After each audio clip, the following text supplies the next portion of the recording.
मेरे बहुत ही प्रिय और बेहद सम्मानित साथियों, हृदय की असीम गहराइयों से अभिनंदन, बहुत बहुत हार्दिक स्वागत। साथियों, शादी की बात रह जाती है आधी, आखिर ऐसा क्यों होता है? शादी की बात यदि आधी रह जाए तो वो निराशा का कारण बनती है।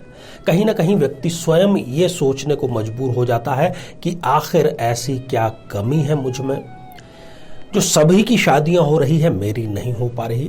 तो इसी का उजागरण करते हुए और इसके ज्योतिषीय कार्यों और साथ ही उपायों का पूरा विश्लेषण करते हुए ये श्रृंखला हम लेकर के आए हैं। और आज इस श्रृंखला में हम चर्चा करेंगे वृषभ लग्न की जन्म पत्रिका के बारे में।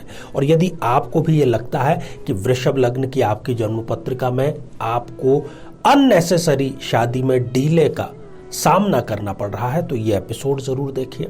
यदि अपने लग्न से संबंधित आप एपिसोड देखना चाहते हैं तो यहाँ आई बटन में हम उसका भी लिंक प्रोवाइड करा रहे हैं, ताकि जाकर के आप उसको देख सकें। बहुत महत्वपूर्ण सूचना कि यदि आप भी चाहते हैं कि आपके कमेंट का आपकी जन्म पत्रिका से संबंधित एक प्रश्न का उत्तर दिया जाए, तो इसी एपिसोड से संबंधित एक प्रश्न इसी एपिसोड के अंत में आपसे पूछा जाएगा। उसका सही उत्तर साथ में लिख करके कमेंट के साथ आपको जरूर भेज देना चाहिए। और उस कमेंट की शुरुआत में आपको लिखना है #आचार्य चंद्रकांत। तो आइए साथियों, बिना किसी देरी किए एक बड़ा महत्वपूर्ण कारण हम जानते हैं। वृषभ लग्न की शादी में आखिर देरी होती है तो उसका कारण क्या है, अंत में उपाय पर भी हम चर्चा करेंगे।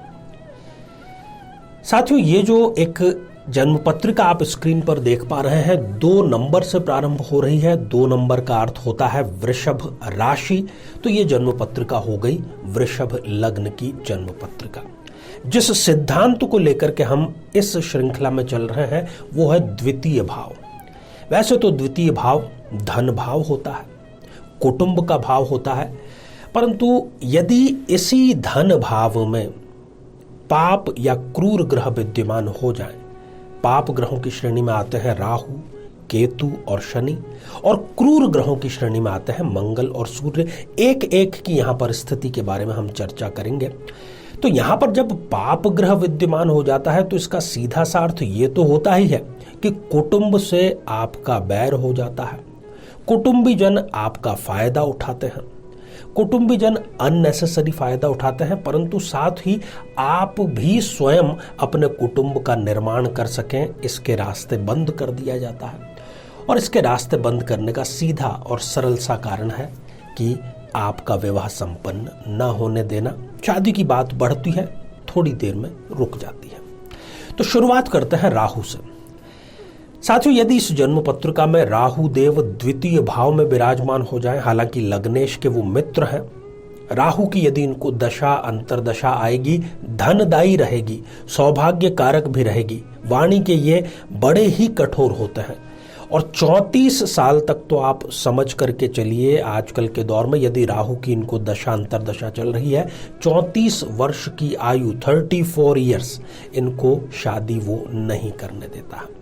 ये व्यक्ति पालन करता होता है अपने से छोटे भाई बहनों का, कई बार तो अपने परिवार का भी पालन पोषण की जो जिम्मेदारी है इनकी स्वयं की होती है। वाहन का सुख भी इनको समय पर मिल जाता है। और यदि ये राजनीति में अपना कदम रखते हैं और राहु की दशा चल रही है तो निश्चित रूप से उसमें इनको सफलता जरूर मिलती है, परंतु ये जो स्थिति है ये इनके विवाह में बाधा उत्पन्न करने का कार्य निश्चित तौर पर करती ही करती है।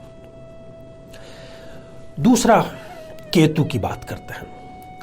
साथियों, यदि इस स्थान पर केतु देव विराजमान हो तो ऐसा व्यक्ति अति उत्सुक होता है, किसी भी चीज का उससे इंतजार नहीं किया जाता। शादी के लिए भी वो अति उत्सुक होता है, पर शादी जो है वो करने का इनका मन जो है वो अधूरा ही रह जाता है। कमाई बहुत करेंगे, उसके साथ ही खर्चा भी ये बहुत सारा करते हैं। बहुत कम आयु में, लगभग 17-18 साल की आयु में ये कमाई करना प्रारंभ कर देते हैं। मन के इतने साफ होते हैं जैसे कि मां गंगा। साथ निभाने वाले होते हैं, जो इनका हाथ थाम लेता है कभी भी उसके साथ में दगा नहीं करते, लंबे समय तक, जब तक कि वो इनको धोखा ना दे दे, ये अपनी ईमानदारी के साथ में उसके साथ बने रहते हैं। साथियों, तीसरा पाप ग्रह है शनिदेव। परंतु शनिदेव यहां पर द्वितीय भाव में किसी प्रकार का नुकसान नहीं करते हैं। शादी में डीले वो नहीं करते हैं क्योंकि वो केंद्र अधिपति है, इस जन्म पत्रिका में त्रिकोण के अधिपति है, इसलिए वो योग कारक स्थिति में है। बात कर लेते हैं मंगल की।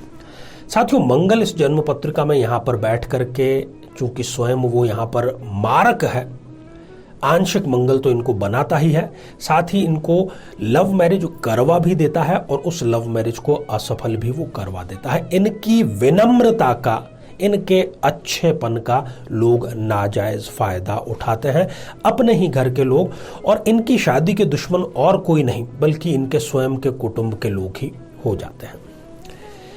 पांचवा जो क्रूर ग्रह है सूर्य, यहां पर वो बहुत पॉजिटिव स्थिति में है क्योंकि इस जन्म पत्रिका में वो योग कारक स्थिति में है, इसलिए उसका कोई नेगेटिव परिणाम यहां पर नहीं मिलेगा। अब जिन जिन स्थितियों की हमने चर्चा की है साथियों, वो स्थितियां यदि आपके साथ में है और ऐसी परिस्थितियों का आप सामना कर रहे हैं जिनका हमने जिक्र किया, तो सप्त धान अर्थात 7 प्रकार के अनाज जो है उसका मिश्रण निर्मित करके आप शुक्रवार के दिन से प्रारंभ करें। प्रातः काल या सायंकाल जब भी आपके पास में समय हो, पक्षियों को 1 मुट्ठी दाना जरूर डालें। आप देखेंगे कि आपके पास में एक ऐसा रिश्ता भी आएगा जिससे आपकी कुंडली का मिलान होता होगा और आगे का दाम्पत्य जीवन भी सुखद और सफल रहेगा। साथियों, जिन जिन स्थितियों का हमने विश्लेषण किया है उसमें यदि कोई ग्रह 0 डिग्री का या 28-29 जैसी अंतिम डिग्रियों का हो जाए, तब फिर वो आप ऐसा मान करके चलें कि फलीभूत नहीं होगा, क्योंकि उसकी शक्ति जो है वो समाप्त हो चुकी है। तो आइए साथियों, अब हम बढ़ते हैं आज के हमारे कमेंट के चरण की ओर। साथियों, आज हमने कमेंट शामिल किया है सुलक्षणा शर्मा जी का, जो कि उन्होंने लिखा है सिरमौर हिमाचल प्रदेश से। सुलक्षणा जी, आपने पूछा है कि क्या आप किसी नॉन मंगलिक से विवाह कर सकते हैं? बिल्कुल नहीं करना चाहिए, क्योंकि आप एक प्रबल रूप से मंगलिक हैं। लग्न में ही आपके मंगल विराजमान है, वो भी सिंह राशि के विराजमान है और शक्तिशाली डिग्रियों में है। फिर भी यदि आप करना चाहते हैं तो जो सामने वाले की जन्म पत्रिका है उसमें ये देखना पड़ेगा कि मंगल दोष का कैंसिलेशन हो रहा है या नहीं। किसी विद्वान का आप सहारा जरूर लें। तो आइए साथियों, अब आज का बेहद ही आसान सा प्रश्न पूछ लिया जाए। तो आज हमने वृषभ लग्न की चर्चा की। वृषभ लग्न में 2 ग्रहों के बारे में हमने बतलाया कि वो योग कारक है। तो वो 2 ग्रह कौन से हैं? साथियों, आप सभी स्वस्थ, समृद्ध और शांतिपूर्वक जीवन व्यतीत करें। नमस्कार। जीवन में किसी समस्या का सामना कर रहे हैं, जैसे कि शादी में देरी होना, पति पत्नी में मनमुटाव या तलाक तक की नौबत आ जाना, संतान का प्राप्त न हो पाना, नौकरी या धन प्राप्ति में बाधा आना, जीवन के प्रत्येक क्षेत्र में किसी न किसी प्रकार की बाधा आना, तो आज ही अपनी जन्म पत्रिका का संपूर्ण विश्लेषण करवाएं और पाएं समस्या से सदैव के लिए मुक्ति।